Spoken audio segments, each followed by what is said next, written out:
Hey, what's up, spooky fam? I'm kind of in the mood to tell you some more ghost stories. So I was perusing our paranormal on Reddit and I found 5 ghost stories that I want to read to you today. So if you enjoyed this video, please go ahead, give it a thumbs up, subscribe for more, check out all of my links down below if you'd like to see any more or support the channel any further. Let's get right into it today.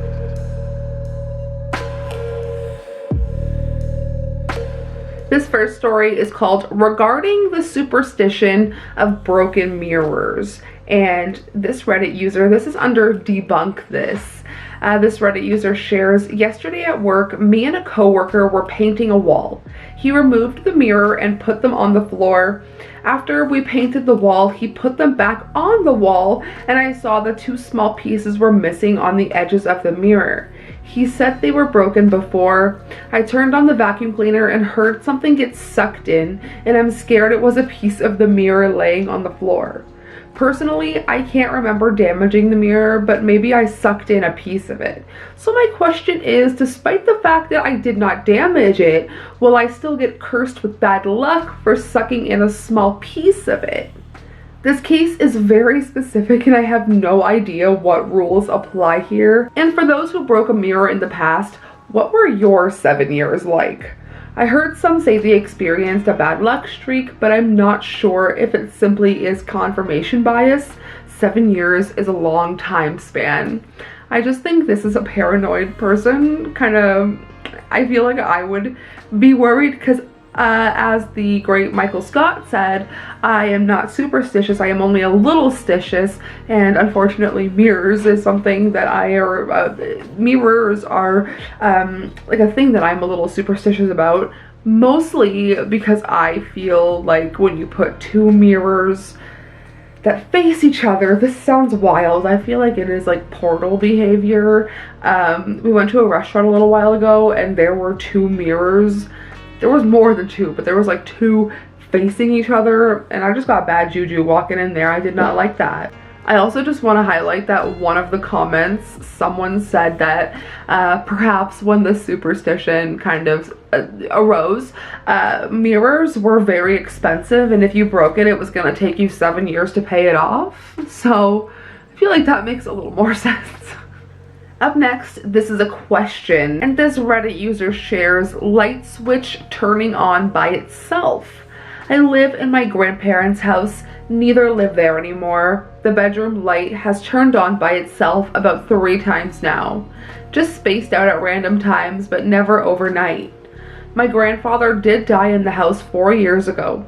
The thing is that I've been living here for 1.5 years now, and nothing strange has ever happened until recently. Could it just be electrical? There were no comments on this, but you never know. Maybe it is a combination of, I wouldn't go that far. It's probably not a ghost and electricity at the same time. Well, I mean, you never know, but if it's an old house, I'm gonna go with it's probably the wiring, the electricity. This next one is marked NSFW, but I don't feel like it needs to be. But this next Reddit user shares my most terrifying encounter. This happened several years ago. I was about 14 to 15 years old. The house I used to live in had 2 stories. The downstairs had a massive window that let you see into the driveway and front yard. I would spend countless hours playing video games down there on a small couch right next to the window. It was roughly in the afternoon, around 4 p.m.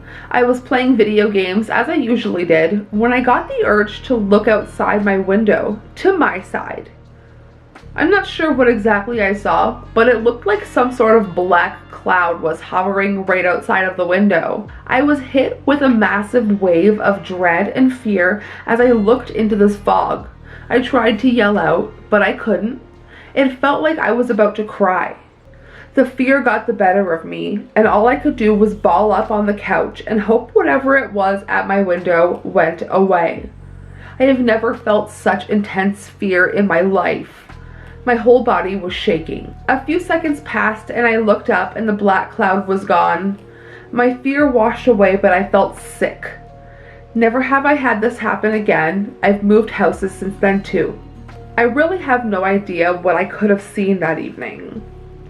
There's also no comments on this post, but if you guys have any theories about this one, definitely let me know in the comments, because I feel like this one is a good conversation starter. What do you think it was? Do you think it's made up, or do you think that this guy actually saw something that made him feel genuine fear for a minute? Do you think it was like a shadow of like someone, maybe he mistook it as a cloud? I don't know. Let me know in the comments. Up next, we have another question. This Reddit user shares, was my childhood friend a ghost? When I was 12 or so, I found my diary. I was writing in it when I was 7 or 8. It was almost empty, just a few random notes. But a short yet intriguing sentence caught my attention. English isn't my first language, but I'll translate it for anyone reading this. It says, it was a good day. I had a meeting with Nari, and I drew some smiley faces in the end. The point is, I don't know anyone named Nari, and I don't remember those times. I barely remember my childhood, but my friends and family are all sure I didn't have any imaginary friends, or at least not that they know about. I don't think I had any too, I can't be sure, but I remember all my childhood friends. So I think I remember that one too. I did a lot of researching, but I have no idea who Nari could be to this day. I'm from Poland, and there's no such name as Nari here. I don't know any fictional movie characters with that name. It's just as if I made the name up. Also, I get an odd, uncomfortable feeling every time I read it, especially when I look at the smiling emojis in the end. There's just something so weird about them. I feel like I wasn't happy about this meeting with Nari at all. I'd like to add that I experienced more paranormal things too, especially as a child. Thoughts?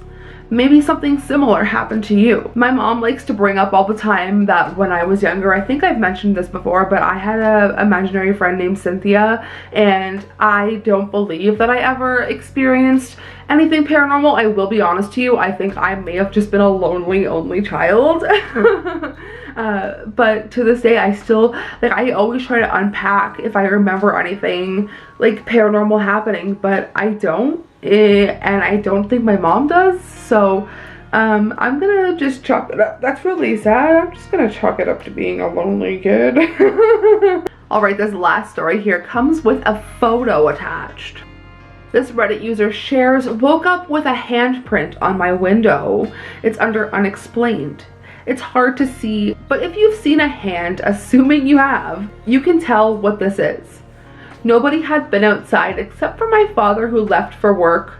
Maybe I had just been watching too many horror movies, kind of doubtful it's anything paranormal. Maybe it's some sort of freak that came into my backyard. There's a comment thread that I will attach. Someone says natural oils on the hand were left behind on the glass. The original poster says makes sense, just confused as to who left the greasy handprints on the window. And someone replied, just your neighborhood crackhead doing the rounds. So on that note, I will leave you there. And let me know if you enjoyed hearing a few more Reddit ghost stories. Let me know your thoughts, theories, opinions, all that good stuff in the comments. And I will see you guys very soon. Sayonara, Spooky Fam.